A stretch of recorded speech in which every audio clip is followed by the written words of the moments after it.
everybody. Welcome to another edition of Our Kids Play Goalie. We have the goalie doctors on today. That should tell you a lot about what this one's about. It's a little bit of a longer episode, so you might want to take it in chunks. But Matt Tendler and Mitch Harris join us today, who are really well-established goalie coaches in the southeast Pennsylvania and surrounding states area. So you're going to take a lot away from this one, whether you're a goalie mom, dad, or player mom or dad, or a coach.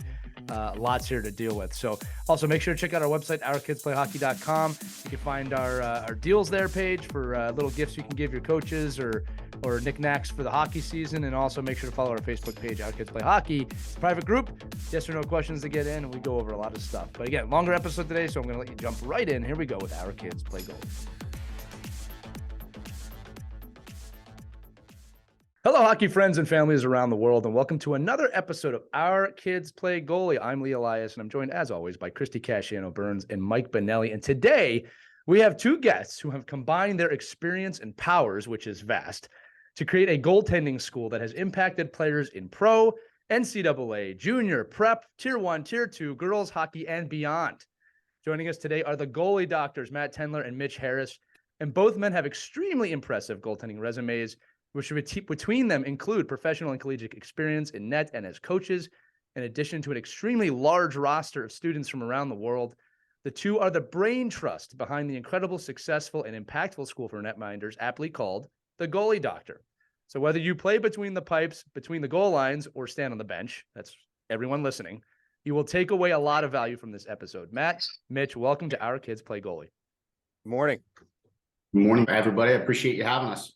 Oh, we appreciate you being here. And as is the normal status on this show, we always have to ask, every goaltender has a story about how they were placed between the pipes. Were you voluntold? Did you naturally flock to it? Are you a younger brother? How did both of you get in the net? Mitch, if I'm the younger one, so I guess I'll start, if that's okay. Better looking beauty, I guess. Starts right at the top, boys. I love it. So I grew up in a hockey family. For anybody that is older than me in the Philadelphia area, you may have had experience at Tendler's hockey. Growing up, my dad was very much involved in hockey, coaching, and everything. So I grew up watching him. He forced me to start out as a skater. So I played forward and D. But I would always go to my grandmother's house and say, "Grandma, can you please buy me goalie pads? I want to play." My dad said, nope, not till you're 13. And then I think it was 9 years old, Christmas came around and my first set of goalie pads were there. And I started playing goalie from there. And it was still a house rule that every other game or every other practice, I would have to play goalie and forward. So I did that until roughly around 13, 14. And then someone forced me to play goalie because I was better. So that's pretty much the long and short. I watched my dad grow up. I wanted to be him. And he was always doing goalie camps and stuff, and I was the shooter. So I was kind of immersed in the goalie world, and it was in my DNA. So there was no denying it. Even though my dad told me numerous months of times, "You're not playing goalie. You're going to be middle size, medium size, play forward. You're going to be better at it." But I couldn't stay away from the net. It makes me wonder if there was ever a parent that says you're going to be a goalie. I don't the know. More that we do, and Mitch can attest to this, there's a lot of parents that really want their kids to be goalies. Really? And it could be a double-edged sword, right? You could have a goalie that a student or a kid that really wants to be goalie and mom and dad don't because of the commitment, the responsibility, the dollar amount. And then the other side, you have a goaltender that really doesn't want to play goalie. And we've seen those, and mom and dad are forcing them to be in net. So I really think it comes down to each and everybody's situation, but my story is a little bit different than Mitch's. I'll pass it off to Mitch. Mitch started a little bit later than I did. Before we get to Mitch's story, why did your dad say not until you're 13? So that's a really good point. So I was very fortunate enough when I was younger, and my dad really he knew everybody in hockey. And one of the greatest names that he knew was Vladislav Tretiak.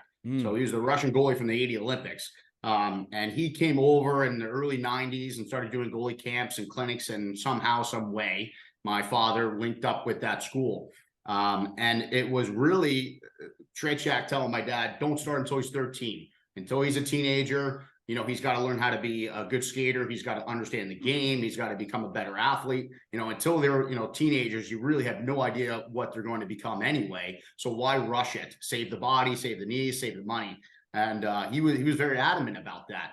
But I was pretty steadfast about starting as soon as I can. I played roller hockey goalie for the neighborhood. Everybody was, I was really good at getting in the way of things, and it just kind of naturally progressed into goaltending. Right. So no matter what he told me, I wasn't listening. I was doing it as soon as I could. We should note too that the pads in the 1960s, 70s, and 80s in the Soviet Union were slightly heavier than what we use today. Yeah. But no, Just a little bit. Just a little That's bit. interesting. That was really interesting. Thanks for sharing that. Okay, Mitch, you're up. Yeah, so my story is very, very, very different. I did not start playing goalie till I was 38 years old. Wow. Which was just yesterday. No. Hockey for me, it wasn't a thing where I grew up in South Jersey, but hockey really wasn't big back then. So it was always something I wanted to do, never had the opportunity to do it. I have a son who is now 17 years old, aging myself there, but we wanted him to be a hockey. I was always a hockey fan, and I was always a goalie guy. I love goalies. I played street hockey goalie, soccer goalie, everything. So at the time that my son was about 4 or 5, I basically said to my wife, I said, I want to play and I want to be a goalie. And she looked at me like, what are you talking about? And I said, someone's got to be on the ice with the kid. It's going to be me. And I want to do this. And I'm committed to doing it. So I went out, I got skating lessons. I actually got goalie lessons from Coach Tendler's, one of the guys who helped me get started.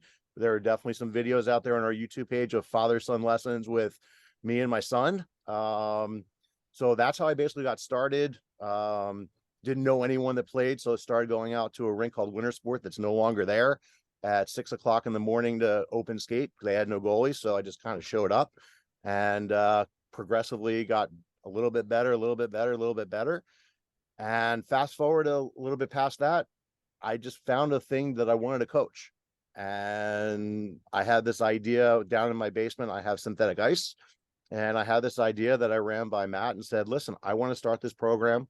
I think at the time we called it kindergarten goaltending or something like that. And it evolved into the goalie doctor mentor program. And I wanted to get my son involved with coaching, wanted me to start coaching. And my coaching roots start in a facility that is in my house that is 12 feet wide, 40 feet long. And fast forward to today, I'm coaching a women's professional team, prep school team, college team. We just got another tier 1 program, and I'm on the ice 4 to 5 times a week coaching goalies. I want to note this because I do a lot of research, obviously, before the shows, even though I kind of know you two. And there was so much stuff on your bio, I literally could not fit it into the intro. And Mitch, I wanted to say this 2 things about you. One is that I love that you just said without any apprehension, hey, I started at 38, because there's a message there, right? To all the coaches and parents listening, right? If you have a passion for something, you're going to make it work. And this man coaches professionally. I mean, it's insane. By the way, I should say this, go to goaliedoctor.com, right? It's goaliedr.com.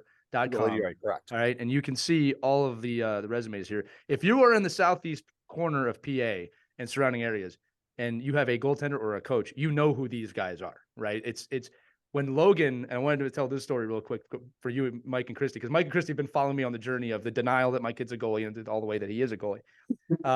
But one of the things was, as soon as he put the pads on, 6 or 7 parents came up to me and mentioned you guys, right? Immediately, and by name, not just goalie doctor, right? Like this guy, Mitch, you got to talk to these guys.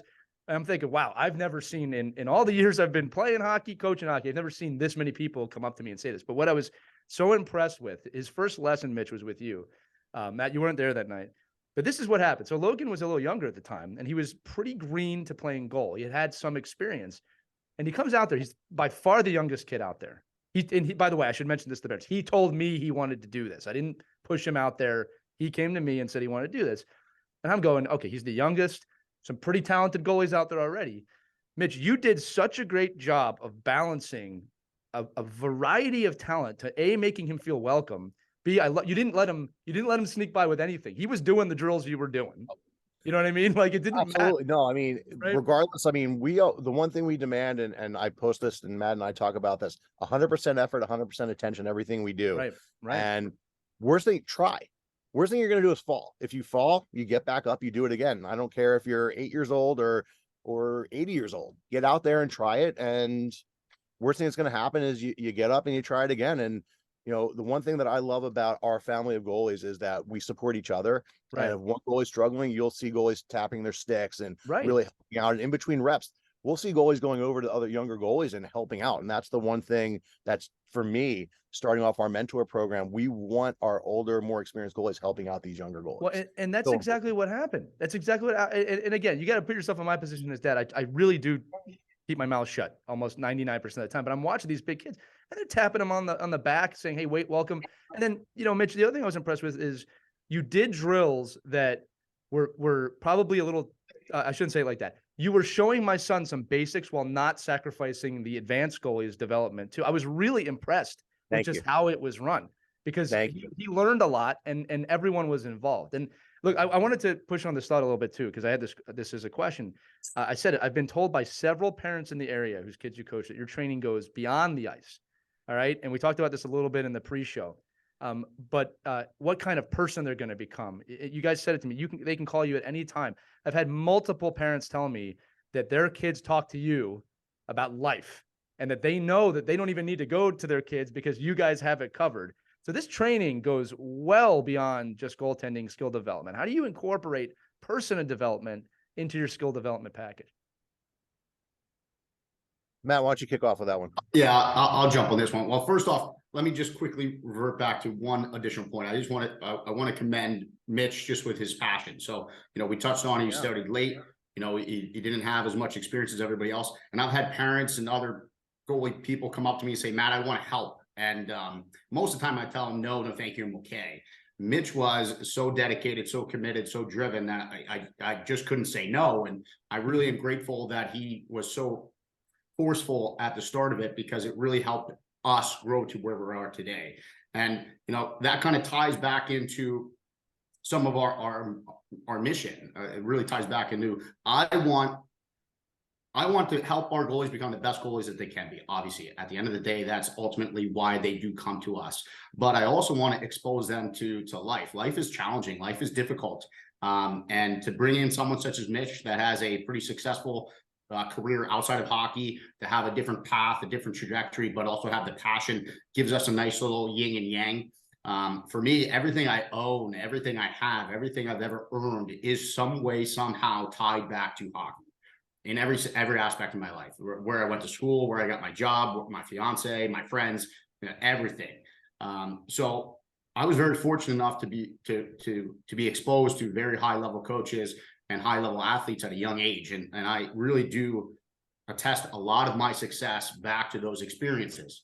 So when I was younger, it was, you know, very minimal hockey, in my opinion. I think me and Mitch are a lot more tacticians than what some of the goalies coaches were back when I was growing up. But they taught me what hard work, what dedication, what commitment means. And honestly, my path was not very easy. You know, I thought I had a pretty good career. I climbed the ladder, I had a few cups of coffee and a few pro leagues. I played NCAA, but, you know, being 5'8" as a goaltender, I was always up against, you know, an uphill battle every single day, every single practice, every single tryout. And I really attest my success back to the, you know, some of the mental aspects of life. Like if life is hard and you get knocked down, you got to get back up. If you need help, ask for help. If something's not going your way, don't look externally, look internally. What can I do differently? How can I be better? And, you know, that helped me tremendously as a goaltender. But now I'm 36 years old. I'm 10 plus years removed from playing professionally. And the characteristics and the lessons that I learned through hockey really do transfer over into the work life and your relationships. And because I'm still somewhat young, I still remember all those, the messaging and the lessons that I learned as a player. So we're trying to bring that back into light for the individuals. You know, yes, we can teach a monkey how to do a T-push, a butterfly, any type of technical movement. But the larger question is, how do you use it and when do you use it? And if you learn how to be a problem solver, not just a victim, but you find ways to find solutions. You know, if you can do it in hockey, hockey's a very small world. You can do it here. You can use those same skills outside of hockey. And I really think that the hard work, the focus, the dedication, the accountability that we try and hold on the ice do transfer over into the classroom. You know, I've been fortunate enough to be doing this. I started with my dad when I was 14, 15. So I've been doing it for 20 plus years now as a legitimate coach. And through that time frame, I've seen players ask for help get in prep school. I've had players ask and help, can you sit down and help me do, you know, the college evaluation process, which, you know, I'm very fortunate. I went through that college process. I played NCAA. I coached at the NCAA. You know, I've been in many rooms sitting across the desk from many players having the same conversation.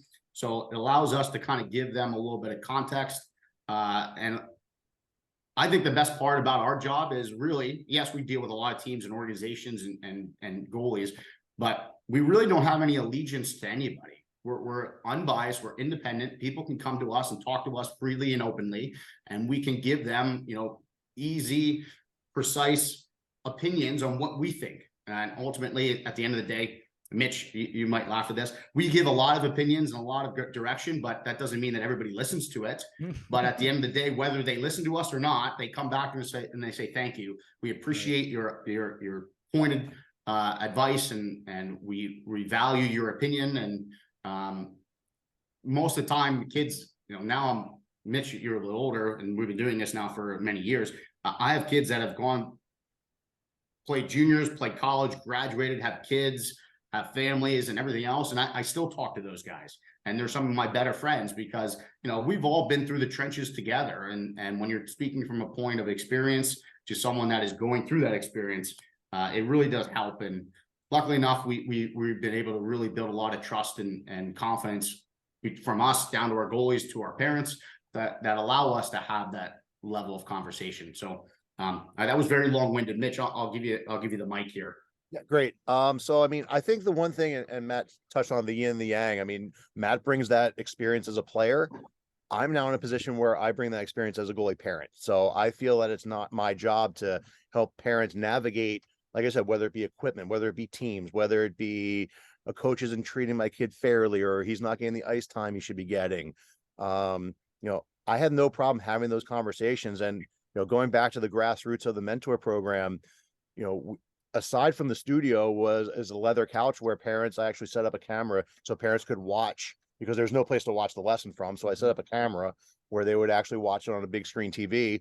And I would be remiss if I did not mention my wife, Kate, who would come in as basically the goalie mom, who would literally during the lesson would be talking with the parents about being a goalie mom and how important it is to kind of let the goalies be themselves and not be right on the glass, and having the goalies look at you when they give up a goal or when they make a save, and letting them be independent. So we really brought this, and I hate using this word, but this kind of holistic granola kind of approach to goaltending, but it worked for us. And to this day, when my wife comes to the rink, she's out there talking to the parents while we're on the ice. So it kind of distracts them from not watching their kids and hovering over them and cheering every save and looking up in the sky every time they give up a goal.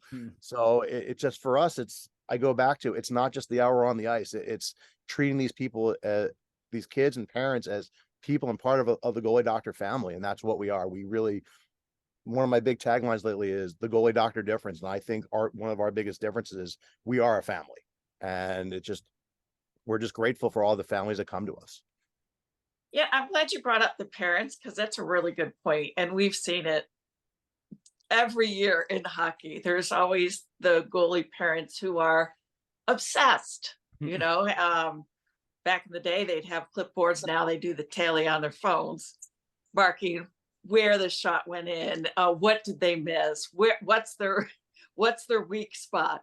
What's wrong with that obsession, and what's a better way to be?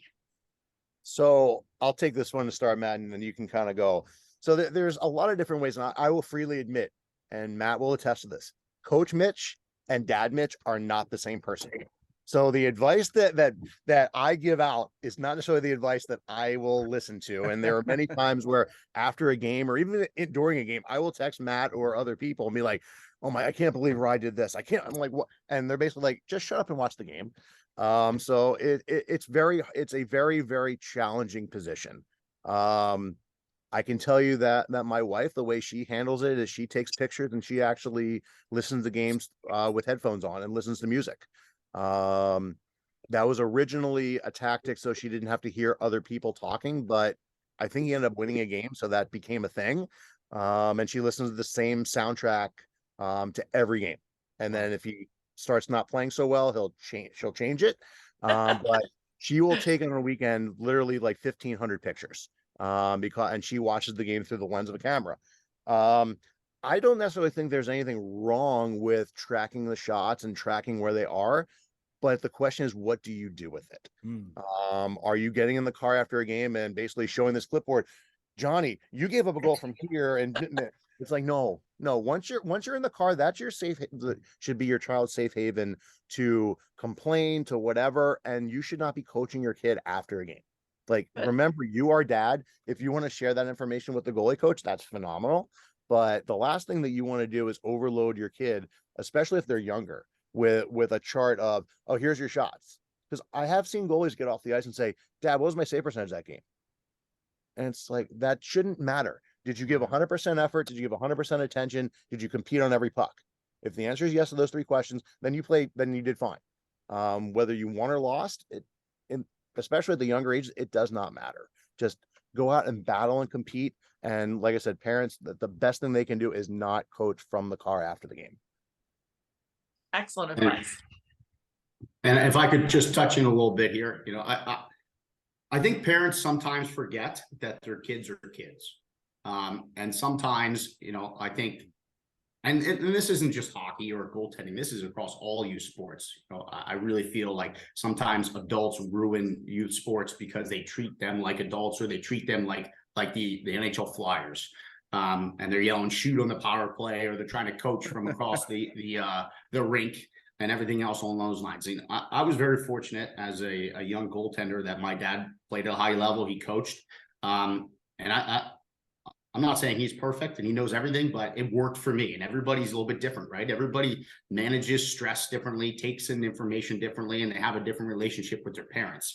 So I'm not going to try and give you a blanket answer for everything, but ultimately it should come back to each and every individual. Each goaltender has a different way that they process information, and mom and dad has to learn that. So for me, I was a very energetic kid. I played as fast as I could, as quick as I could, as hard as I could. And by the time I was in the vehicle, in the car, on the ride home, when I was, 13 or less, I forgot about the game. Like, it was already over. So, it came back to, for the time I got undressed, the time I hit the vehicle, that was the time to kind of reflect. And if I had questions, I would ask my dad on that time when he was walking me out. And if we got in the vehicle and I didn't have any questions, the music went on, and I was back to a kid. And I think that's so important. We need to be able to turn the page at times. I mean, if you take hockey out of the equation, you think about school, and little Johnny goes into a math test, and you know what? He didn't study for that test, and he doesn't do as well. And he comes home, he brings up, a C or a D test home to mom and dad. How are you going to react? He just got 5 straight A's, but he just put up a D or an F. How are you going to react? Is it going to be the world's going to crash and everything's going down the road? Or, Johnny, what did we do differently this time? Did we prepare? Did we study? And I think it's very important to make sure that we always bring it back to the process. The results are going to be what the results are, right? Someplace, somehow, some way. My dad told this to me, and I think it helped me play goalie better. It's like, the hockey gods have already written down the score, and it is what it's going to be. So just go out and play. You be you. Right? So don't think about what could be, think about what is in that moment. And you can't think about the last shot, you have to think about the next shot. So if you just let that last one in, you're going to have to be able to reset, readjust, and get refocused for that next one. And I think that's so important too for training. Sometimes we try and fix all the problems at once, when you really should just try and highlight, or I would say magnify, the basic building blocks, the foundational pieces. Were you focused? Did any goals go in because you weren't paying attention or you weren't ready? Okay, that's a problem. If you were ready, you were focused, you still got scored on. Okay, sorry, it was a good shot. Great, it was power play or whatever. Did you try as hard as you could? Like, did you play the full 60 minutes? And again, it just comes back down to 100% attention, 100% of effort, 100% of the time. And that really comes back down to, I think, what my dad held me to account. Like, if I didn't play well, but I tried hard, I did everything right, the process was good, the score just didn't reflect what happened. Okay, let's move on. Let's get ready for the next one. But there's one game that really stands out in my mind. I went to South Kent for prep school. And it was the last game before Christmas break, and we were playing Albany, the Albany prep school. And we beat them already. Like, it should have been an easy, game going into Christmas break. And I was already on Christmas vacation whenever I was getting dressed and I was playing, and it was pretty evident. And I've never feared getting in the car ever with my dad, except for that game, because I knew when the game happened, I think we lost by a goal, and it was like we dominated them, and the goal went in. It was totally my fault. And he drove up to Albany, got out of work. My mom was there. They're picking me up from prep school. They're already, putting a second mortgage on the house so I can go to freaking prep school and doing all this. And I'm not showing up and giving 100%. And I felt guilty. I was ashamed of my performance because I knew everything my parents had to sacrifice for me to be there. And he said a couple words, and the rest of the ride was silent. But I was sitting there in quiet silence and fear, and I never had that happen to me again. And just like anything else, sometimes you need to fail, you need to make mistakes, so then you know the consequences. And too many times parents try and protect goalies, players, anybody from their consequences, but really, 18 and below, there's really not too many things. There obviously, we can get in the weeds here. There aren't too many things in hockey that you can do that are going to derail your hockey career in one game or the other. So, let's not make a mountain out of a molehill, but if things start to trend in one direction versus the other, I think an honest conversation is needed. When the kids get to 15, 16 years old, and I see this a lot, they start getting cars, mom and dad ask them to get a job. There's relationships, girls, boys, friends, everything involved. And people go one way or the other. They either say, you know what, I'm going to sacrifice a little bit of my youth. I'm not going to go out to the party. I'm not going to go do dumb stuff with my teenager friends. I'm going to be committed. I'm going to be in the gym. That's not easy. That's hard. And that's usually where we start to see people kind of take a route. But really comes back down to the goaltender or the individual making that decision. Too many times I see parents get too heavily involved and I would say too overwhelming, where they create too much pressure. They make the game not fun, and then the kids don't even want to go to the rink anymore. And that's exactly what we don't want. I'll tell you about this. One of the best gifts I got before my son was playing was when he was a mite. We're playing another mite team. I've told this story on here before. And there was a kid out there, all like fully dressed in pads. You can tell his parents went to the nines for this, 8-year-old, which I thought was a little weird. And his mother was behind the glass, literally telling him what save to make, what he did wrong. And I remember my son wasn't in net yet at this point, but I remember thinking, God, I never want to do that to my kid. Right. And what's funny is that the way I look at it, we're talking about as a goalie dad now, right? I see this position right now at his age, he's 9, as a life lesson developer, right? The goaltending skills, I kind of stay away from because he's figuring that out. I see it as, hey, you know what? You have developed greatly at when the puck goes in the net. I'm watching you mentally get better every time at refocusing yourself, understanding the situation, something that every 9-year-old has a hard time doing off the ice, right? And to have the ability as a dad to say to my son, when something goes wrong away from the game, of, hey, what do you do when the puck goes in the net? Right. And it clicks for him immediately. Right. And again, I always joke, it's funny that he would pick the one position I'm not qualified to coach because I could do the rest of it. But I've loved watching him do that. And I think one of the things, I was talking to a parent yesterday, he had a game yesterday. And I said, one of the things I look for when I'm dealing with younger kids is where do they look after a goal is scored or when something happens? Because we've all seen the kid who looks right to their parents, and it's sometimes it's fear-based. Right. Yeah. And Logan will only look at me if he needs to calm down. I've noticed that. Like if the game is he looks at me for comfort, which is, by the way, I'm bragging a little bit in the sense of just proud dad, but that makes me feel so good as a father that I'm a source of strength for him, not a source of fear. But that mother who was doing that taught me everything I needed to know about what not to do. What not to do. Yeah, I really am not critical of him in the position. It's always, hey, are you having fun? Are you enjoying it? Do you want to get in between the pipes again next game? That's the only questions I ask him. And that's huge. I'll let you first. Now I got a point. So go for it.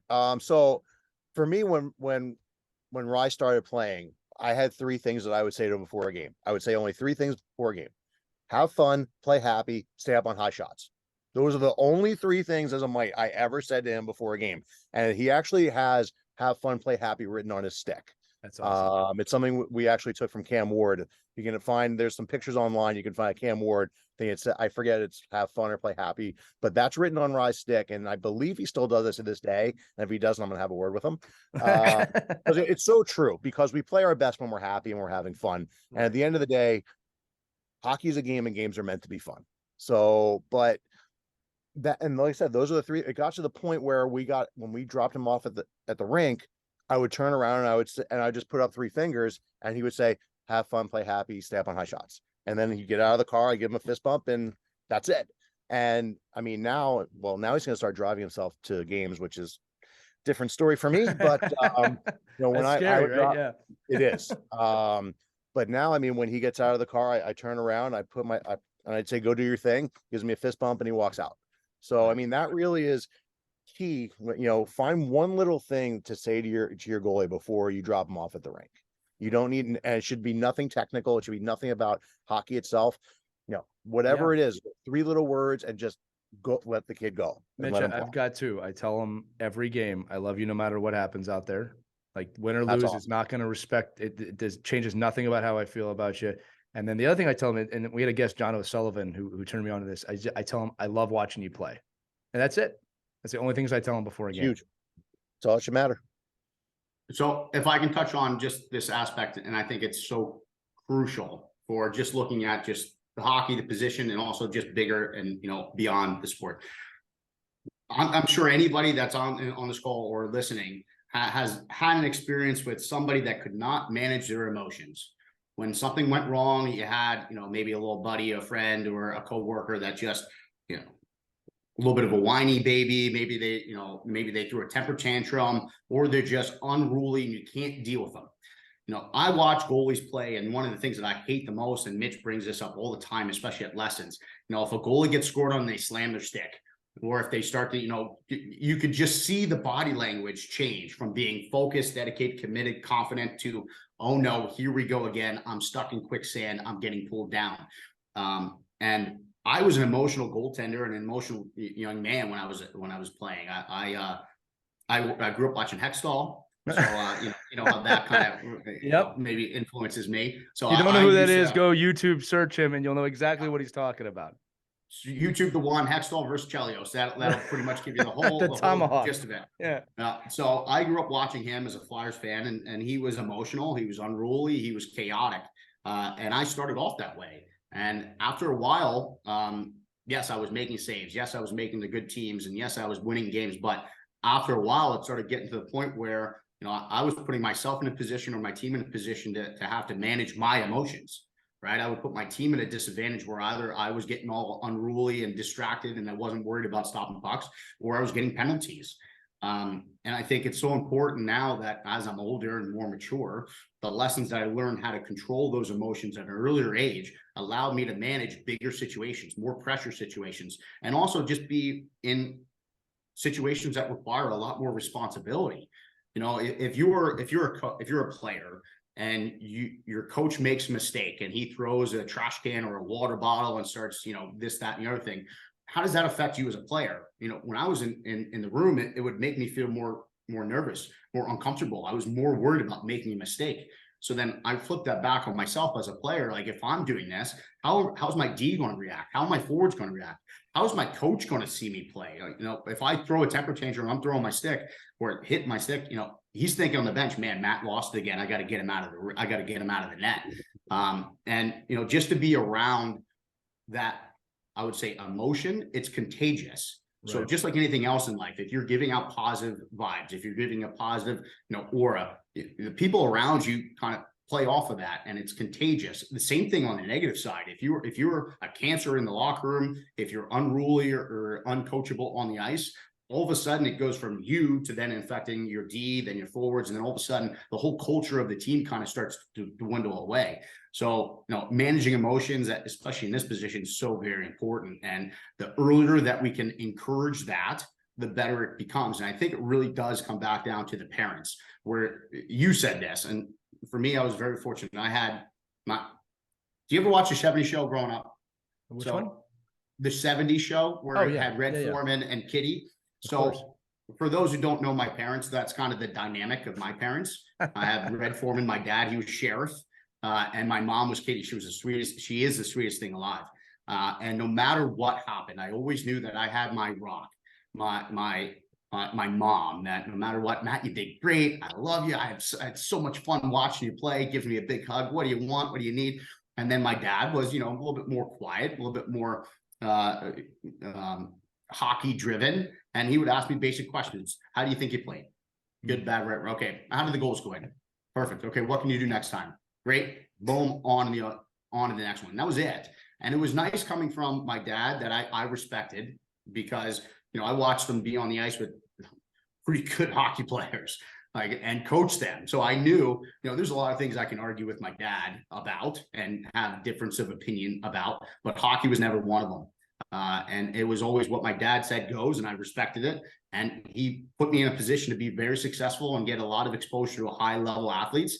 And when I was on the ice with some of these NHL players, they never, I mean, every once in a while they'll have a temper tantrum, and they're adults, are allowed to do that. But 98% of the time, it's strictly business. They're professionals. They're doing it. They're doing the process. They're getting the results that they want, and then they're reflecting and then retry and trying to redo it again.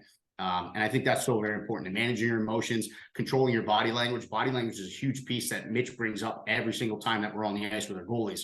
Is if you look down and out, or if your shoulders are slumped, you know, it's contagious. If you're up, you're energetic, you look like you're engaged, you know, it's contagious. And this position, I hate to say this, but it's very opinionated.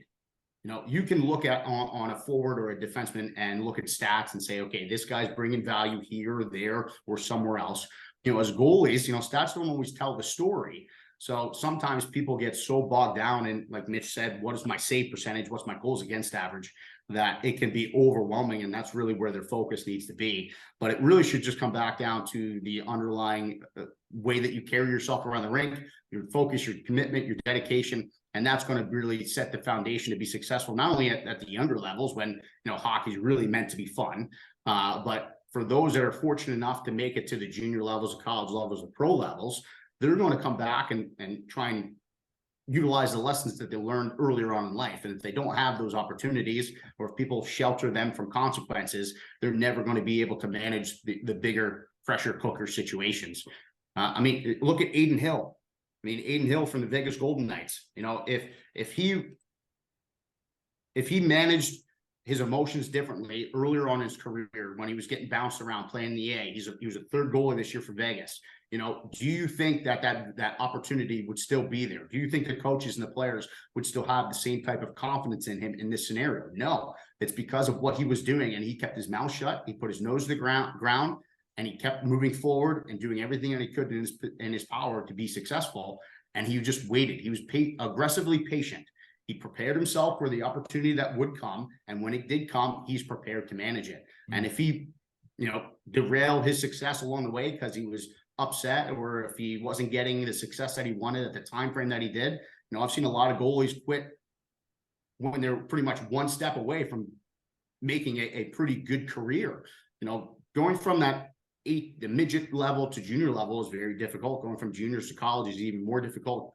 College to pro is even more difficult. And the ones that make it aren't always the ones that are the best, but they're the mentally strongest. They're the strongest mentally. They can handle adversity. They can get told no 10 times and still ask again and continue to move forward. So the mental aspect, the emotional aspect is so very important and key to goaltending. And I just wanted to bring that piece up. I can talk about this stuff for days, and sometimes I kind of talk for a while, so I feel like I'm monopolizing the time here. No, it's your episode, buddy. You know what? That's true. I want to throw it to Mike. Mike has been heavily involved with USA Hockey and developing a lot of the goaltending education that's going to be coming out, right, Mike? And you know, the position itself is constantly changing tactically. Mentally, as you just said, Matt, you know, we've been talking on the show. You can start doing mental training at 8 years old. I mean, you don't have to wait. But Mike, I want to throw it to you because I'm sure you have questions about just development of goalies in general from a broader sense. Yeah, well, I don't want to. So I don't want to glance over Mitch's story. A non-player, a parent saying, "Oh, I think I want to get into coaching." So, Mitch, what are some strategies? And I have another question as well. But Sure. I guess I'm fascinated by this because I didn't play lacrosse growing up. I didn't even play lacrosse in high school or college, and I'm probably the best lacrosse coach I know. I mean, easily. Just and it's only because I love I teaching. like I the know how to confidence. teach. Yeah, Well, I know how to teach. I love how to he's teach. not lying. I mean, I know him. He's not Well, I lying. am. Yeah. I look at it because I've studied the game. I've immersed myself in the game. I found ways to find the best people around me that played the game and helped me understand where's the stick go, what kind of head should I have, what kind of positioning should I be looking for and encouraging at the youngest ages that's going to manifest itself later on when they're 18 and 19, lefties and righties, all that kind of stuff, right? That you don't need to be a lacrosse. Like I'm sure I could coach, anything as long as I could get myself in front of the right people. So Sure. can you just give a little bit about, you know, not the journey of getting to where you are now, but what are some of the strategies you did other than going out and playing, right? And I think maybe one of the advantages of not having that kind of, all of that other baggage of your own playing and growing up, and then how do you restructure that when you're teaching these young goaltenders? Yeah. So when I started and I got the equipment, I didn't want to be the guy and guys who played against me will probably say I look like it anyway, but it's okay. I didn't want to be the guy who's just like floundering around and just keeping the puck out of the net. I wanted to learn how to play the position. And the first goalie coach I went to was a guy by the name of Tim Andra. He had a synthetic, ironically, a synthetic setup in Westchester. I got equipment, called, and I reached out to goalies. I did not know of Matt at the time, so I apologize, Matt, in advance that you weren't my first goalie coach there. But I reached out to a number of people, and Tim was one of the few that got back to me because I'm sure they're like, I don't want to this 38-year-old. I don't want to waste my time on that. But Tim called me. He's like, yeah, I'd love for you to come in. I go in. I didn't know what to do with toe ties. I had no idea. So he helps me to get dressed, and he basically says, okay, go out, go to the net, and let's see what we can do. He just starts taking shots on me. And I get to the net. He takes like what felt like 100 shots, was probably like 5. But I make a bunch of saves, I think. And he comes up to me and he says, "You're kidding me." And I said, "What do you mean? I can't, was I that bad?" And he says, "You've never done this before. You've never put on gear." And I said, "No." And he's like, "You're pretty good." And I look at him like, "What do you mean?" He's like, "How do you know how to butterfly?" And he's like, "I watch." So it's just a matter of I watched. I mean, when I went to games, I mean, my wife and I, our weekends before we had our son, we would travel. We've been to every AHL, ECHL rinks in the Northeast, out all the way out to Michigan. Wow. Our weekends, we would just go to Rochester. Let's go to Rochester. There's a game. The Amerks have a game. Let's go. So it was a thing for us. So that's how I started. So it was just about watching, and I got it. And from there, it was just a matter of getting the opportunity to coach. And then I went to Matt. Like I said, we had some father-son stuff, and it just bloomed from there. I mean, if you told me, 7 years into coaching that I'd be where I am now, I'd say you're nuts. Like, there's no way that's ever going to happen. Then certainly starting from, coaching in my basement to now, coaching some of the best women players in the world and some of the top tier 1 players, out there. It's amazing.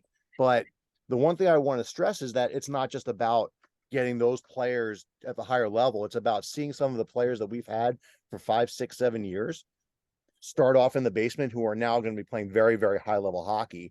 And we still have the relationships with those parents who still come to us every week or once a month or twice a month. The journey's been phenomenal, and we're not done yet. That's for sure. Yeah. So based on your experience and based off of your kind of your story and how you developed, and it sounds like you got some great mentorship and coaching. I mean, it's so different coaching an adult. I mean, I coached an ex NFL lineman that when he was like 40 years old, he's like, "Is Mark Messier still playing hockey?" I'm like, "Yeah." He goes, "I'm the same age as Mark Messier. I can play hockey." I'm like, No, you can't play hockey. And it is a whole different thing. And he learned how to play hockey. He's playing adult league to this day, probably the Awesome. largest human being on the ice. But but that being said, is that kind of shape the way you think about training goaltenders? Like, do you just take what's given to you and then use that? Or do you say, you know what, you're going to be this type of goaltender, I'm going to force you to be into this kind of position? No, so I mean, my biggest thing, and Matt and I have the same philosophy. There's no one way to play the position. You have different body types, you have different sizes. So for me, as long as the puck's not in the net, that's really that's the first most important part. Everything else kind of goes from there. Yes, there are structures that we need to put in place: the shuffles, the T pushes, the butterflies, getting up with the proper leg, and that kind of thing. But how everyone plays, I mean, if you look in the NHL, I mean, Vasilevsky doesn't play the same way as Aiden Hill. Bobrovsky doesn't play the same way as Jonathan, or similar to Jonathan Quick, but you get my point. It's a matter of taking that goalie, whether they're 6'4" or 5'0", and putting them in the right position to make saves. The one big thing that I'm a big believer in when you talk about the mentorship is I really want my goalies being the guys who are demoing, because I know no one wants to see me demo. Like, I know my limitations. So I think it's very important to always have on the ice an experienced goalie saying, okay, here's the drill we're going to do. So-and-so hop in net and do it.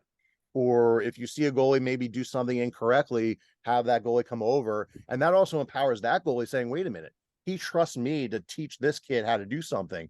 And that's part of our whole process. And we, like I said, we really encourage our younger goalies, our more experienced goalies, whether they're like 14, 15, to really start helping out with our coaching. Yeah, it's awesome. And Matt, maybe geared more towards you too, is that when you see that goaltender, that I've seen it really at the youth level, I'm sure Lee's seeing it a lot now, right? The goalies that watch their favorite goalie and try to make themselves that goalie. Like how much mentorship and conversations you having with that player says, I know you love doing this and you think you look like this player, but this player is like, you're not Vasilevsky, you're going to be 5'8" and he's 6'4", so where is that line of saying, I love that you're imitating this player, but here's we can adjust what you're doing so that you can be the best player that your body's going to allow you to be? It's a great question. And I think Mitch touched on this, and helping him grow as a goalie and grow as a coach is he watched a lot of hockey. And I think some of the biggest pieces of my development at a young age was I got to watch a lot of hockey. And I think not enough younger players do that now. I think they're behind their computer screens or behind their iPhones and everything else, and instead of going out and watching as much. But I also think it's very important to make sure that we're not trying to overcoach too early. So I grew up, I love watching Mike Richter. I like watching Nemaki. I mean, one of my favorite goalies ever was Nabokov, that played for the San Jose Sharks and everything else. He was a very narrow goaltender, very athletic, and I wanted to emulate my game around him. And it really does help as a younger goaltender to watch other examples that do what you're trying to do and be successful with it. But the point that you brought up, that you can't just put on their clothes and be them, right? You're going to have to dress yourself, and you're going to have to do your own thing. And everybody else is going to come up with their process that fits their mold. So I think it's important. I think it's great. It's a huge aspect of goaltending, is watching other goaltenders, better goalies play, so you can see what works for them. But I don't think anybody should ever try and 100% mirror somebody. Like when I grew up, I watched, like I said, my goalies, I took one piece from this goaltender. I watched Hextall growing up. I thought he was a great puck handler. I wanted to handle the puck just as well as him, but I didn't like really watching him later on in life stop the puck. He's not the prettiest. But then I really liked watching Ninemaki play for the Flyers. Like, I'm a Flyers guy. So Ninemaki was beautiful butterfly, great, smooth, controlled, but never really got out of his net, never really found like the highest level in the NHL. And you watch guys like a Richter, who was, a local guy, 5'8", perfect. He's my build. But the style that he played when I was watching growing up isn't the style that I was playing when I was 18, 19, 20. But you can take little pieces. I mean, again, remove hockey. And let's just say you're a world-renowned cook. Like, you may have your own recipe for your, chicken parm. But then you go to another restaurant and you taste this a little bit different. Okay, what did he do here? How did he add? What spices did he add? And you're going to continue to evolve and then create your own style. And when you get to a point where you're able to take some of the foundational pieces that you watch from somebody else, and then you get to the level where you have the intelligence and the confidence to come up with your own opinions, you're going to mesh and spawn together your own style. With the foundational movements, such as like Mitch said, I don't care who you are, what level you play at. There's non-negotiables that you need to do. But every T-push, every shuffle, every save is a little bit different depending on the covering. And everybody should try and be unique, but utilize past experiences or other goaltenders to come up with a better process for yourself. One of the things I wanted to bring up too is that I'm kind of shifting this for the audience who maybe don't have a goalie, in terms of they're not a goalie parent or they're a younger coach. From a layman's eye, they're all doing the same thing, right? They're just keeping the puck out of the net. Stop the puck. Right? Right. And I've heard coaches say, like, yeah, your job is just to stop the puck. And I'm like, yeah, it's a little short-sighted. In reality, when you start to dive into it, Mitch, as you did, Matt, as you know, it's an extremely complex position. It's extremely complex. And I wanted to dive into that a little bit, especially for the audience to understand. One of the I've been obviously befriended and I'm friends with a lot of goaltenders. And one of the pieces of advice I got recently, and Mitch, you kind of alluded to this a little bit, is that, you can't just drop to the butterfly on every shot. And you want to stay up. And the reason he gave me is, well, do you want your kid having a knee surgery when they're 18 years old? But it's a good point, right? I think from a coaching aspect, a lot of times I see it. Hey, drop to your butterfly. I don't want to give advice on that. I want you to give advice on that. But can we talk for a little bit about just, the position is not what you think it is if you don't know a lot about it. There's so much involved in it, and like I said, you see coaches say, why is he standing? And some of it, quite honestly, is that when coaches design practice plans, they don't have the goalies in mind, especially younger goalies. What they don't understand is that a shooter comes in on a 2-on-0 and they go to the back of the line and they get 30 seconds or 40 seconds to recover, whereas the goalie, before they can even get up, that next 2-on-0 is already coming in. And after like the 5th or 6th rep, like I said, especially for the goalies under like 10 or 12, it's like, and when there's only one goalie, it's like, why is he still down? Why is he tired? So I think the one thing I would stress, and we try to educate coaches, is keep your goalies in mind with some of these drills, so that you're not gassing them out in the first 5 minutes of practice. But yeah, the key thing for me when my son was younger going to practice, I would just say we need to focus on one thing, whether it be recoveries, whether it be tracking in, and at the point that you're exhausted, if there's only one goalie, you might actually just tell the coach, I need a break. Right. And I think goalies do need to advocate for themselves so they're not completely gassed for an entire practice. They need to be there for that full hour. And if they're doing 20 butterflies in the first 2 minutes of practice, how effective are they going to be the rest of practice? Right. I've even told my son, hey, in the very beginning, you do what you need to do to be warm before you start hurting yourself, right? Because I've seen it where 6 kids will come on him and make dekes. It's like I told him, Logan, you don't have to stop every one of those, right? You need to do what you need to do to get warm. Yeah, Mitch, and you I was don't have to worry about ripping any hamstrings there at 8 and 9. That's true too. Go ahead, Christine. Yes, I was wondering if you could dive in a little bit about coaching girls and women. My daughter played college hockey, and I got to tell you, I don't know how the goalies on her team didn't rip hamstrings. The flexibility was just incredible for these young women in the net. Yeah, and they're just phenomenal at times, just standing on their heads. And they oftentimes just kept us in the game. Amazing talent there. Now, what are you seeing? Oh, I had, honestly, when I was coaching with the Riveters, I would have to get up at 5:20 in the morning to get up to the rink up in North Jersey.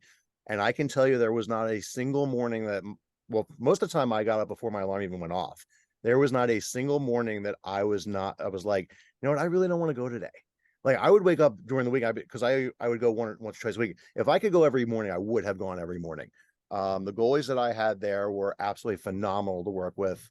The biggest difference that I see between men and women goalies is that the women goalies are much more engaged. They ask a lot more questions. They want to know more of the why, and And why are we doing this drill? I rarely have a goalie and Matt, you can answer the question too, but I rarely have a goalie say, why are we doing this drill? What's the purpose of this drill? Whereas I would do a skating drill at the start and one of the goalies say, why are we doing this? And so it's really important as coaches, we need to definitely know our why and not just go through the motions, say, well, we're doing this because, well, because isn't an answer. But they're so engaged, and I have to tell you, they were so talented. I didn't want the season to end. It was great. It was awesome. So on my side, I think, and kind of touch back on the original question, why is goaltending so different and so difficult? I think it really comes down to there's two pieces to goaltending. There's the technical aspect, technically, and there's tactically. What are we doing it, and how do we do it, and when do we use it? And I think that's a big piece of the difference between men's hockey and girls hockey. So, like Mitch said, girls hockey, they're very detail oriented, very focused. How do I do this? How do I make this the perfect butterfly, the perfect T-push? And they're very hyper focused on doing the process 100% perfect. And sometimes they do it perfectly and they get scored on, but they still feel good because they did it perfectly.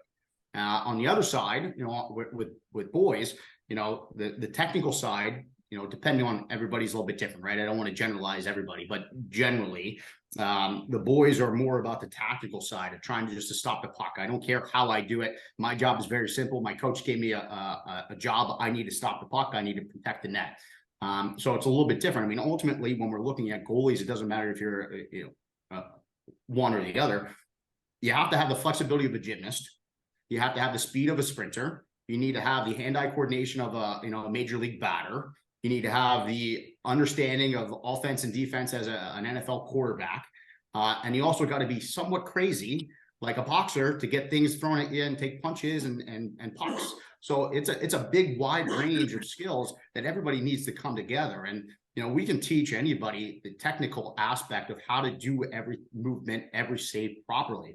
But the tactical of when you use it, how do you use it, that's the difficult part, right? That's the art form of goaltending.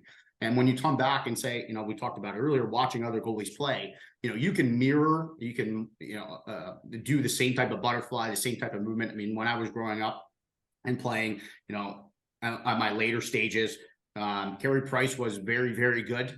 I would go and play a lot of tournaments and showcases, a lot of practice, and I would watch, and you would see goalies that almost look exactly like Carey Price, move as well, wear the CCM gear, and they're trying to emulate his game, and they're pretty solid.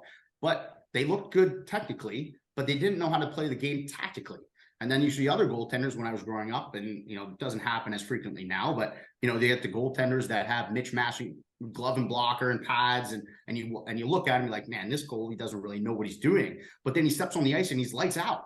Right. And again, I mean, that's a big piece where, just because you don't have all the nice flashy gear, you don't look as nice as somebody else, you can still do the job. And that's why I think this position is so unique is, there's not just one way to do it. And, if you're 6'5", you can play one way or you can play another way. If you're 5'8", you can play one way or you can play another way.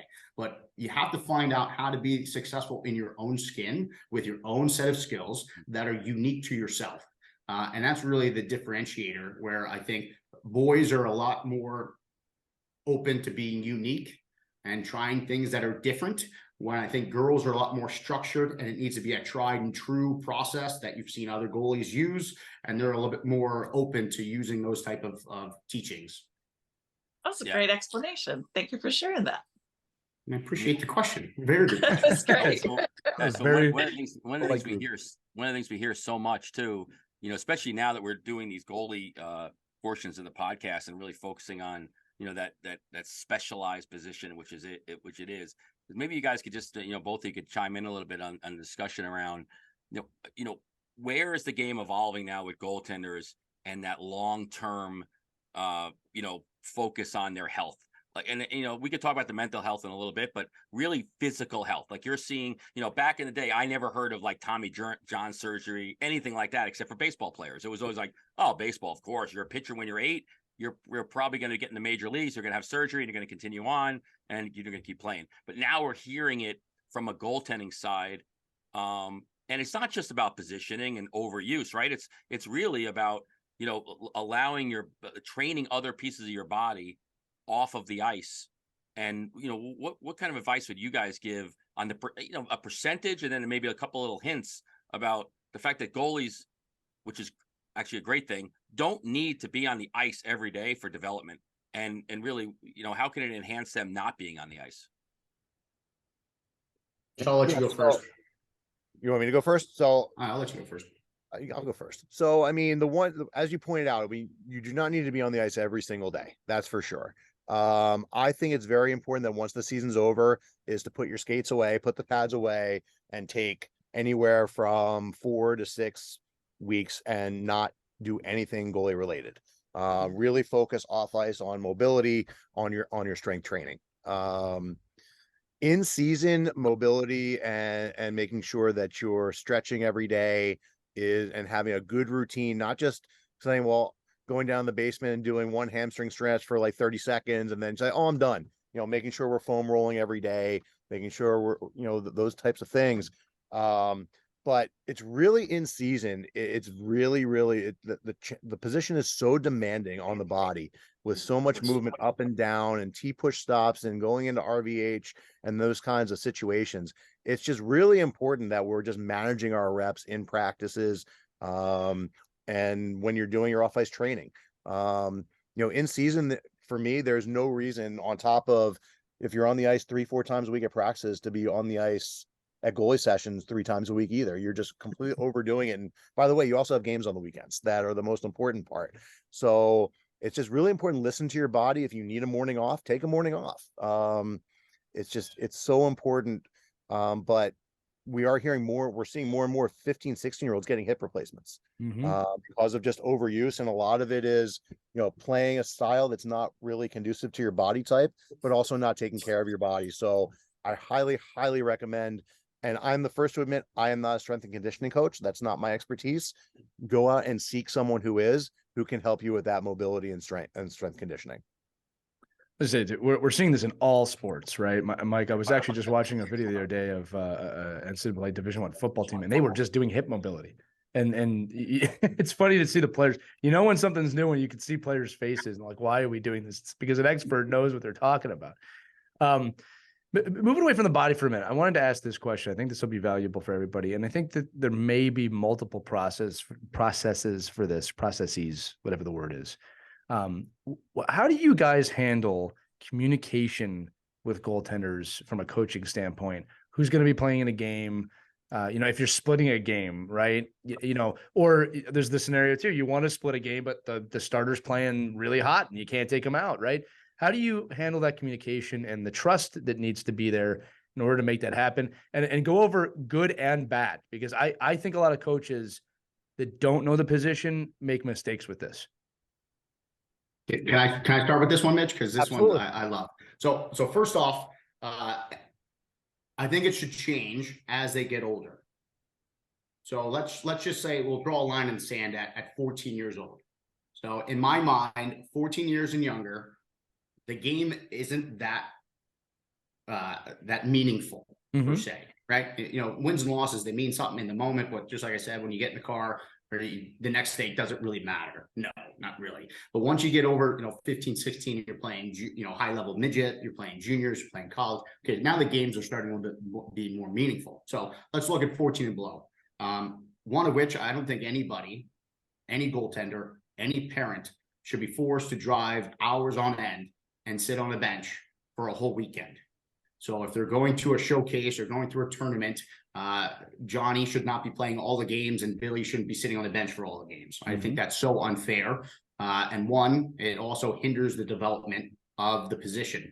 And we all know that's on this podcast, goalies are in high demand and we need to encourage more goalies to play this position so this sport can continue to grow. But too many times goalies start, they don't like it, they get too much pressure and then they get kicked out. Or they just quit. So at a younger age, I think it's important to make sure that it's clear, concise, and upfront. So let's just say if we're playing on a Saturday, you get to the rink. Some coaches like to tell them on Thursday, if you practice Thursday, you're playing Saturday. Let's tell the starter on Thursday. At a younger age, it's a luxury. I don't think it happens too often, and I don't think it's that big of a deal. But when they show up to the rink and they're starting to put their bags down in the locker room, somebody should know who's going. Right? Who's the responsibility for the net today? Who's the responsible for the backup?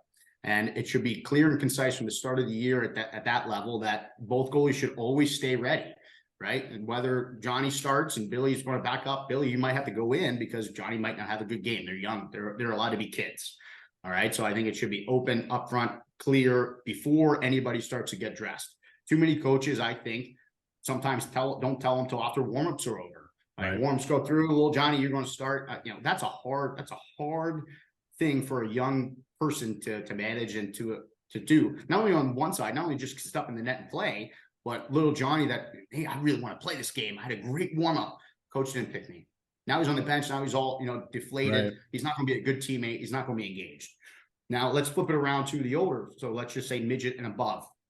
So most midget programs, if they're a high level, they're practicing 3 times a week. Usually it's Tuesday, Wednesday, Thursday, or some form of that. If you're going into a big weekend, I think it's important that on Thursday before the start of practice, it is clear who's going to start for the weekend. So that goalie that's starting on Friday or Saturday can, I would say, attack that practice slot maybe slightly different. Ultimately, I try to tell myself, I don't care if you're playing or backing up or whatnot, you should attack every practice the same. I was lying to myself. I mean, that's almost impossible, right? If I'm backing up on a Saturday and my practice is on Thursday, in my mind, I'm probably going to be a little bit more pissed off. I'm probably going to put a little bit more effort in, trying to get a little bit more of a sweat going because I know I have 2 days almost of rest and I might have to play Sunday. If I'm playing Saturday and I'm practicing Thursday, maybe I'm not going to go down as much. I'm going to save the hips, save the knees. I'm going to work a little bit more on tracking. So I think the earlier that you can tell them within reason, the better off it is for everybody. It allows both parties to better understand their responsibility and to get better mentally prepared. I hate coaches that wait until after warmups, or they're saying in the starting lineup in the room and they're saying, okay, and you're going. You want to do that to a pitcher, right? You want to do that to a quarterback. Why are we doing this differently as goaltending in our sport? I don't think it's fair. I also think it's makes it even more, this position's difficult as it is. Like, as coaches, as parents, as mentors, we should be trying to make this an easier position, easier mentally, easier physically, and to not know and have uncertainty leading up to that first drop of the puck. It creates extra stress. So I like being a little more upfront and honest and transparent earlier on in the process. But for when I was coaching NCAA, we would practice Thursday. We would leave Thursday night and go to our game on Friday and Saturday. At the end of Thursday's skate, it was probably already kind of known because in college we put up lines and my practice plan before everybody steps on the ice. And I had a pretty transparent, never voiced this, but it was pretty transparent. I put first line, second line, third line, fourth line. If you're on the 5th line or if you're in the 4th line of D, you're probably not going to play. And if you're slated as number 2 on the list in the practice slot, you're probably going to be backing up. But, again, it was that final communication where this is the starting lineup. These are the 4 guys. These are the 4 lines. And this guy's on the wing, center, wing, 2D, and our starting goalie is this. I think it allows everyone to have a breath of fresh air, get their mind right, and be able to play the best whenever the weekend rolls around. So, Mitch, I know you've been involved in the college hockey as well, and a lot of other teams, Hill and alike. What's your opinion? So I agree 100% with you on 14 going under 14. I personally think you should be rotating your goalies. I agree that if you're driving however many hours to a showcase and you have 3 or 4 games, every goalie should absolutely play. The one thing I will say, if you're playing in a tournament and we get to game 4 and that's the championship, if Joey's playing better than Mikey, even though it's Mikey's turn in the rotation, I have no problem going back to Joey and say, Joey, you earn your ice this weekend. We're playing for a championship. Let's go. And Mikey, it's nothing personal, but Joey played better, so it's your spot. It's your spot this weekend. As we get into midgets and up, band of midgets and up, I still think that goalies need to play. To drive a long distance and you have a 3-game weekend for one goalie to play all 3 games. Number one, you're asking a lot of that goalie. There's a lot of pressure on him, not only physically but mentally. So if it's a 3-game weekend, obviously one goalie's probably going to get 2 games, one's going to get 1. However you work that out, it's fine. But in terms of communication, I always think 24 hours in advance. Let the goalie sleep on it, know he's playing or not. That being said, if something happens that morning, then obviously you can make a game day decision. But in general, the Riveters, we always gave the goalies 24-hour notice. At Alvernia, same thing. So it's 24-hour notice. Let the goalie sleep on it. That way they know, get a good night's sleep and be ready for the next day. Throw one extra point in this, because I think, Mitch, you brought up one thing that I didn't get to touch on. I think it still should be somewhat merit-based, right?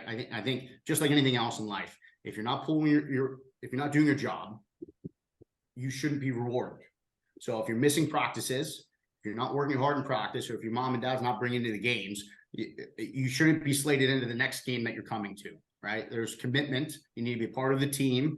You know, if little Johnny's, throwing a temper tantrum and not being a valuable member of the team, he shouldn't be rewarded because he didn't play the other game. He's pissed off. Okay, fine. Let's teach him how to manage those emotions, just like anything else. Like if I go and apply for a job and I don't get it, I'm not going to go run home and cry to everybody. And then, someone's just going to give me a job. No, I'm going to have to put my boots back on and go back out there and knock on doors and get a new opportunity. It's the same thing with goaltending. And again, that's what I try, and I think Mitch does this a good time. I always try and remove the hockey part of the equation when we're having conversations with parents or kids, because too many times we get the blinders on and hockey's everything. But really, hockey is Wait, is it not? Is that what are you saying that it's not? No, I'm it's a vehicle. It's a vehicle for life lessons. Agree, and some of us that are so fortunate that get to play this sport for an extended period of time and make a living from it.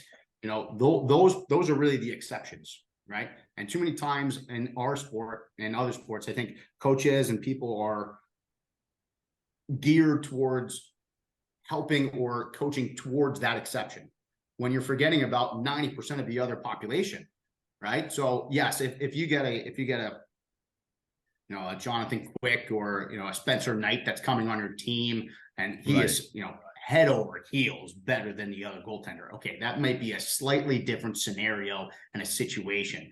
But if we're just speaking in general terms of a normal, AAA, AA team, that should be geared towards what makes the most sense for the growth and development and the health of my team, not just how am I going to help this one player reach his pinnacle. And I think too many people get blinded by, I have a Johnny Gaudreau on my team. I'm only focused on that guy when really you're forgetting about all the other players. And you know what, no matter what you do, that Johnny Gaudreau, that Spencer Knight, they're good. They're going to be good. They're going to continue to climb the ladder. So remember where you're at in terms of the development stage and what team that you're coaching, because each level requires a different level of attention and communication and accountability. I'll just, if I may, add one point to that quickly, guys, because, the ability to team build, and you guys know I do that, and build the trust, right? I witnessed this weekend, I'll just say I was in a professional hockey environment coaching, and we had a situation where one of our goalies got pretty hot, and it interfered with who was playing. But there was such a trust built up between the coaching staff and these goalies that we were able to accurately describe this situation. The goalie completely understood. And we still got into a situation where he had to come in. It was a situation he had to come into the game. He was there, fully committed to the team, didn't miss a beat, right? But we spent the time building that trust before we even started playing, in practices, in games. So the team knows, like, we're all doing what's best for the team, right? So while it's never easy to tell someone you're not playing, all right? That's not limited to goaltending, right? It's just never easy. If the trust is established, you can communicate it effectively. You're not fear-mongering or playing mind games. Most players can handle it, right? And especially if you give a roadmap of, you're not playing because of this. Let's work on it. Let's find a way to get better at it. I find most athletes, not all, can handle that, right? Especially if you're providing the road. And I think with goaltending, I am not a goalie coach, but when I coach, I try and build that trust so that the goaltenders do understand, look, I want you to know I care and that I'm doing the best I can here to make sure you know where my mind's at. And if I could, I think that's very important at a younger age, right? Because I think the younger ages, and in my mind, again, I'm thinking like 18, 16 and below. It is pretty evident sometimes the differences between one goalie and the other. And in your mind, just look at the eye test, okay, that's my number one. I think it gets even more difficult when they're at the higher levels, and there really isn't a big differentiator between the two. And those are difficult conversations as coach and a difficult conversation as a goaltender. When you walk into, I remember this, and I used to do this to myself. I would go into the coach's office when I wasn't playing, and I would ask why.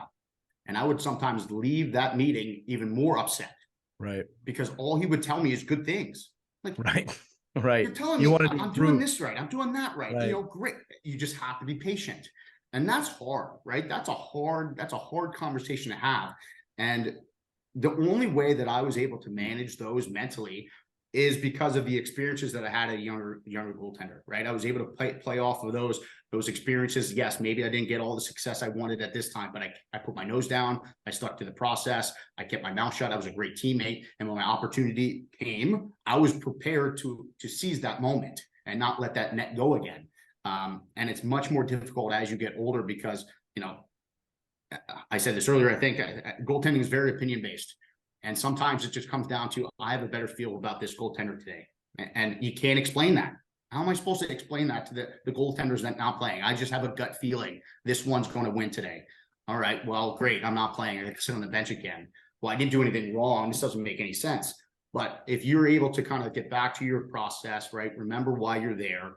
You know, Right. take don't ride the roller coasters of the highs and the lows, and you stick to the process and you manage things that you can control the controllables. Right. You're able to get through that piece of adversity and hopefully keep yourself moving forward. Because the last thing you want to do is take that advice or take that I'm not playing today and then spiral out of control and never get another opportunity again. Because then all you're really doing is reaffirming his decision to go with the other goaltender. Right. Yeah. We talk a lot on our teams about staying present, right? Yeah. Present moment awareness. And as you said, I'm hearing it more and more, which is wonderful, but focusing on what you can control. Right. And that if you take any time focusing on things you can't control, it's literally a waste of your time. I mean, you could have been focused, right? We're getting way over time, but I have one more question. It's a big panel today. And then Christy and Mike, I'll throw it to you. I promise you I'll shut up. But, you know, it's for both of you. But Matt, I'll start with you again. You did the NCAA journey with the trip, you know, all the way to the AHL. I will say you didn't mention you are an NCAA champion goaltender as well. I think that's an important piece of the puzzle. But this question's for both of you. What's something that nobody knows or that doesn't get talked about enough on the journey up, right? Because look, as especially for the younger parents listening, you know, there's stardust all over it, right? You know what I mean? We all want our kids to get there, but what are the things that you don't know about that we need to know? It's lonely and it's really freaking hard.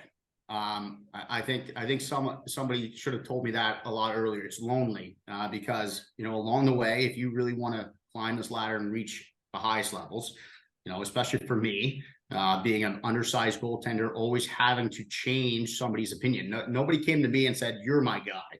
I had to be the one that changed their opinion and say, "I'm going to be your guy. I'm going to make you take me." So that was not an easy road. And a lot of times you're going to have to get your teeth kicked in. You're going to get knocked down and you're not going to have anybody to really pull yourself up except for yourself. So it is very challenging. You have to sacrifice a lot, you know, girlfriends, parties, friendships. You know, I left home when I was 16. I uprooted my whole life and went to prep school. You know, who does that? I missed graduation with my friends that I grew up with because I was away. You know, I moved up to Canada. I lived with a random family up in Canada. They were awesome, by the way. Great time. Still talk to them. You know, it's my second family. But, you know, there was times when I was up in Canada in Brockville and Ottawa and I'm playing juniors and, you know, you have a bad game and you got nobody to talk to. You can't talk to your coach, because if you talk to your coach, you're going to show that, you know, you're weak, or, you know, you're having mental issues and he shouldn't trust you.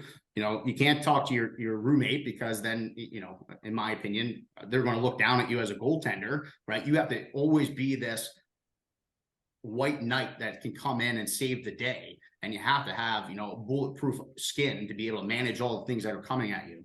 So even when you're doing well, when you're the best goaltender, you're up at the top. Being at the top is very lonely, right? Because you have everybody looking below you or your goalie partner trying to dethrone you. And when you're not doing well and you're at the bottom, it is lonely because nobody's really talking to you. You're not the greatest thing since sliced bread. So every time you go out to dinner or to parties, you know, you're not the one that's being talked to. It's the starting goaltender. So it's very challenging. You have to be very mentally resilient. You have to have faith in yourself that you can manage all of these things. And you really have to be, I would say, process driven. right? Know where your goals are at and keep your goals in I would say, attainable. Make sure you have short-term goals, midterm goals, and long-term goals. And if you keep that process and you stick to it, you know, when you start to waver or you start to get out of whack, you can kind of pull yourself back into lane where you need to be the most successful. So anybody that is going to try and climb the ladder and reach the highest levels, be ready to sacrifice and be ready to be lonely. And if you're good with yourself and you can look yourself in the mirror and still be happy and trust yourself and be proud of what the man in the mirror has accomplished, you'll be able to get through a lot of tough times along the way. Mitch, I'm going to throw it to you, but I have to say this real quick. This is why it is so important as parents and coaches, we focus on the mental development of our children along with the skill development, because man, you're totally right in everything that you said. And the ability to be mentally strong is just as important, if not more important, than being physically strong. And we can teach that at a young age. You don't have to wait to be an adult to figure out that life's going to throw you curveballs from time to time. Mitch, let me throw it to you. Absolutely. So, I mean, what Matt said is 100% spot on. And there's a reason why I trusted Matt and trust Matt with my son's development. So, I mean, I'm not just a client. I'm also whatever that thing is. I'm not just a coach. I'm also a client. There it is. That's it. Yeah. So, I mean, what he said spot on. I mean, what I've seen my son give up, I mean, he went away at 14. And he lives away now, and this summer he won't be home at all. He was home for a week, and I will see my son for a week this summer, and that's pretty much it. It hurts my heart. So yeah, it's coming. It's coming for you. Yeah. The biggest thing for me is that I can pass along is make sure you build a team behind you that you can trust. Get the right goalie coaches, whether it be, I mean, obviously if you're in the area, we'd love it to be us, but make sure you get the right coaches who are not going to just say what you want to hear, but we're going to be honest. Matt and I have had some pretty not fun conversations with some of our students. Matt has had one with my own son about that he was being not the best kid in the world and his attitude sucked. Last summer, I had to do the same for a goalie that I've been working with for 6 years now, that I basically had to sit down after a camp and said, hey, the feedback I got from the other coaches were nothing to do with you being a goalie, but that you weren't really the nicest kid in the room. And I had to sit back and say, listen, this isn't you. And, I invited you to this camp as a representative goalie doctor, and you didn't make us look very good. And that's the only comment I heard about you all weekend long. So make sure you have a good team around you who will say the things that you need to hear to grow. But it's not just about the goalie coaching. It's also about making sure you have someone who you can trust on the strength and conditioning side. Someone on the mental side. That's the biggest thing. And for me, one of my favorite sayings these days is be where your feet are. Don't worry about where Johnny is. Don't worry about where you want to be in a year or two. Have that as a goal. You want to play in the USHL. That's awesome. But where are you now? You're playing for whoever. This is where you are. This is what you need to focus on, and your feet will take you where you're supposed to go. It's fantastic advice. Mike, Christy, again, I said I wasn't going to talk more, so I'm going to throw it to you guys if you have anything else. Just to wrap up, you gave us a lot to think about, a lot of great actionable takeaways for parents. So it goes beyond just being goalie parents too. I mean, listening to both of you, you can apply it to every position on the team. So great advice. And I loved how you just reminded everybody about playing happy, right? And having fun. Because that is so important, because when that stops, you really need to reassess everything. Absolutely. And I mean, the one thing, you mentioned about it's not just about goalies. I mean, we use a lot of youth shooters in the area who come out, and we try to tell our shooters, like, this is an opportunity for you, not just to shoot on goalies, but to you're getting inside information on what will work, how to score. So take advantage of it. And the one thing we have our shooters is our shooters have a great time. So, I mean, any shooters in the Philadelphia area who are like 14, AA, AAA and up, we'd love for you to reach out to us. We're on the ice 4 or 5 times a week. We can always use good shooters. And like I said, it's a great opportunity for you, not just to shoot pucks and get on the ice, but to kind of learn, oh, he's trying to do that with the puck. Okay. Inside trader information. Absolutely. And I've had shooters come to me after a week saying, Coach, I did this in a game and it worked. I'm like, well, you did a drill for 80 shots in a row. I would hope so. Right. I'm going to retire and become a professional goalie school shooter. I'm putting that out there right now. No. Yeah. I'm glad you reached it. I bet you're going to get a lot of reaction too, because we've got some loyal fans listening. So Great. yeah. I was gonna say you two are following up Carter Hart. I don't know if you realize that or not on the episode. So that's that's Big where shoes. Those are that's big where you're at. skates to fill. I know you did it well, Mike. Anything before we close this out? No, it just reaffirms every time we speak to any good coaches that the core principles exist, right, in player It's a development. great point. You're a goalie or a forward or a defenseman, just be a good person, be in the moment, and build some goals for yourself, and you'll get there. I think it's just and I think, and this one particularly with the goaltending side, I mean, certainly follow you guys and take whatever you can if you're not in the Philadelphia area and you can't get to you. Like any good coach, go out there and steal it and use it and try to impart some of the stuff that you guys are doing with your own goaltenders in your own region. Appreciate you bringing that up. We have a very large Rolodex of our past lessons on our YouTube channel. So if you go to YouTube, search just Goalie Doctor, we have thousands upon thousands of hours of lessons. And anybody that needs help or you're looking for extra resources, we put them up there for a reason, not only just for our goalies to rewatch, but for other coaches, other players, and everything else. And if I could just kind of wrap this up with one final piece of advice from my side. Somebody told me this at a very young age, and it stuck with me. The way that you do one thing is the way that you do all things. So I've never seen a very high level athlete that's been very, very successful be, a mediocre student and be a phenomenal athlete. So it's usually they're a phenomenal athlete and they're phenomenal students. So the way that you do one thing is really the way that you do all things. And it's very easy for any coach to cross your name off a list. It is very hard for them to keep you on the list.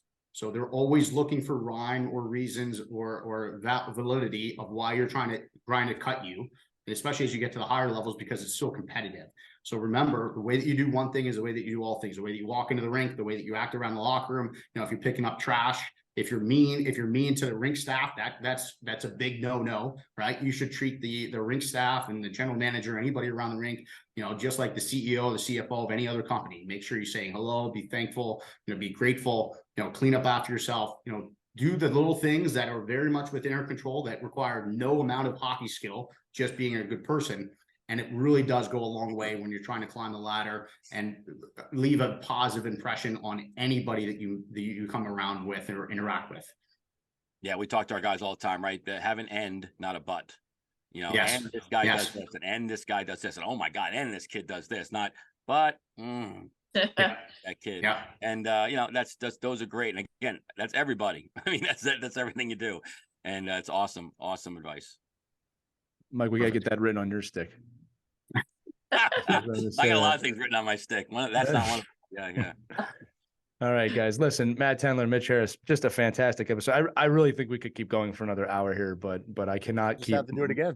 We will. Yeah, I can't keep Mike and Christy as slaves here, but just want to reaffirm for anybody out there, it doesn't matter where you live, it's goaliedoctor.com, goaliedr.com. Matt was not kidding about the YouTube channel. They put everyone up, and it is you can watch it, right? That's the best part about great coaches, guys, is we share the information. It's not about keeping it close to the chest as much as sharing it and really evolving the game. And you've both done that, so I really appreciate you both for being here today. Our pleasure. Thank you for having us. Yeah, it goes both ways. So that's going to do it for this edition of Our Kids Play Goalie. Remember, you can see all of the Our Kids Play Hockey, Our Kids Play Goalie, and the Ride to the Rink episodes on our channel, Our Kids Play Hockey, wherever podcasts can be heard. Make sure if you haven't done so already to join our private Facebook group, Our Kids Play Hockey. A couple yes or no questions to get in. The conversation continues there. Before Matt Tendler, Mitch Harris, Christy Casciano Burns, and Mike Benelli, I'm Lee Elias. That was a lot of names. We'll see you next time on Our Kids Play Goalie. Take care, everybody. We hope you enjoyed this edition of Our Kids Play Hockey. Make sure to like and subscribe right now if you found value wherever you're listening, whether it's a podcast network, a social media network, or our website, ourkidsplayhockey.com. Also, make sure to check out our children's book, When Hockey Stops, at whenhockeystops.com. It's a book that helps children deal with adversity in the game and in life. We're very proud of it. But thanks so much for listening to this edition of Our Kids Play Hockey, and we'll see you on the next episode.